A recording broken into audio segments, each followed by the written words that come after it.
The murder of Kitty Genovese. The murder of Kitty Genovese on March 13, 1964, in New York City is a landmark case in the history of American crime and psychology. It is infamous not only for its brutality but also for the public's reaction, which gave rise to the term bystander effect. The case has been studied extensively in psychology, criminology, and sociology.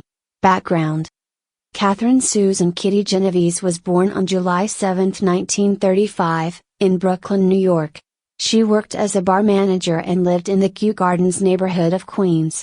Kitty was known for her vibrant personality and was well liked by her friends and neighbors. The murder. In the early hours of March 13, 1964, Kitty Genovese was returning home from work. She parked her car about 100 feet from her apartment building. As she walked toward her building, she was attacked by Winston Moseley, a serial criminal. Moseley stabbed her twice in the back.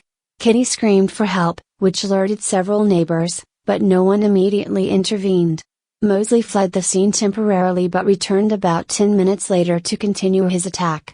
He found Kitty, who had managed to reach the back of her apartment building, and attacked her again, stabbing her multiple times, sexually assaulting her, and ultimately killing her. The entire attack lasted around 30 minutes. The bystander effect.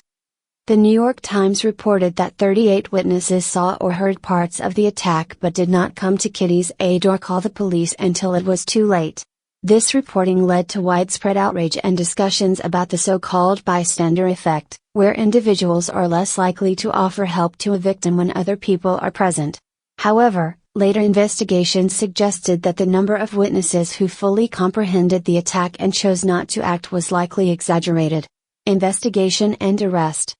Winston Moseley was arrested 6 days after the murder. He was caught while burglarizing a home, and during questioning, he confessed to Kitty's murder as well as 2 other murders and numerous burglaries. Moseley's confession revealed his premeditated intent to kill and the random nature of his victim selection. Trial and conviction. Moseley's trial began on June 8, 1964. He pleaded not guilty by reason of insanity, but the jury found him guilty of first-degree murder. On June 15, 1964, he was sentenced to death, which was later commuted to life imprisonment. Moseley spent the rest of his life in prison, where he died in 2016. Impact and legacy. The murder of Kitty Genovese had a profound impact on society and led to significant changes in the way crimes are reported and how people respond to emergencies. It spurred the development of the 911 emergency system in the United States, providing a quicker and more reliable way for citizens to contact the police. Psychological and sociological implications. The case became a key example in the study of social psychology, particularly concerning the bystander effect and diffusion of responsibility. Researchers Bibb Ladonais and John Darley conducted a series of experiments in the late 1960s that demonstrated the phenomenon of the bystander effect, showing that people are less likely to intervene in an emergency when others are present. Reevaluations. In later years, journalists and scholars reevaluated the original reports of the Genovese murder.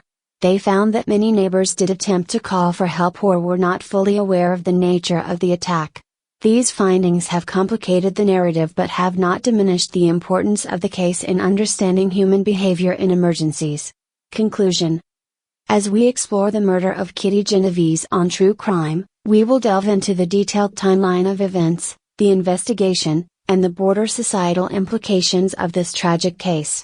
Join us as we examine the evidence, the impact on the community, and the ongoing debates about human psychology, social responsibility, and media reporting.